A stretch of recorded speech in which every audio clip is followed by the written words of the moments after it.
जगतसिंहपुर जिलार कटक पारादीप राज्य राजपथ में ठाकुठा फाटी आं कलाणी रास्ता एप्रति जमी कहारी निघा ना जहाँ नहीं राज्य राजपथ कड़े बसवास करुवा साधारण लोकों भितर प्रबल असंतोष देखा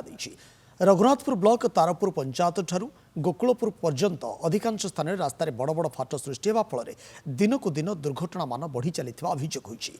पूर्त विभाग पक्षर फटा रास्त केवल प्याज पक सरकारी अर्थ हरिलुट होता नहीं स्थानीय लोके अभियोग कर यार भिजिलांस तदंत हेले रास्ता प्याज काम केते दुर्नीति होईछि ताहा जणा पड़ियो बोली कहिसंती स्थानीय लोके।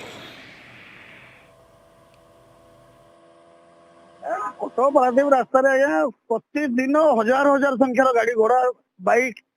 फोर व्हीलर आ बड़ बड़ भारी जान सब जाऊँगी नेता मंत्री तो आरंभ कर समस्त सरकारी कर्मचारी मैंने बाट जावासवा कर बाट जाक सबुदिन प्रत्येक दिन सकाଳେ शुणिले एक्सीडेंट खराबे शुणिले एक्सीडेंट आज्ञा कहारी नजर ना प्रशासन नजर ना आज्ञा देखते पारादीप कटक मेन रास्ता फाटिकी ज्यादा खरा कंट्राक्टर मंत्री मंत्री पैसा सब खाई कम होनी हरसुपुर गोकलपुर तारपुर फाटी रास्ता असुविधा डेली धक्का कटक टू पारादीप गोकलपुर छक तारापुर पंचायत जेहेतु बाली फाली रोड से गदा कर रोड फाटी सब मेला तापर जतिक लोक क्षतिग्रस्त हेबे गवर्नमेंट दायी।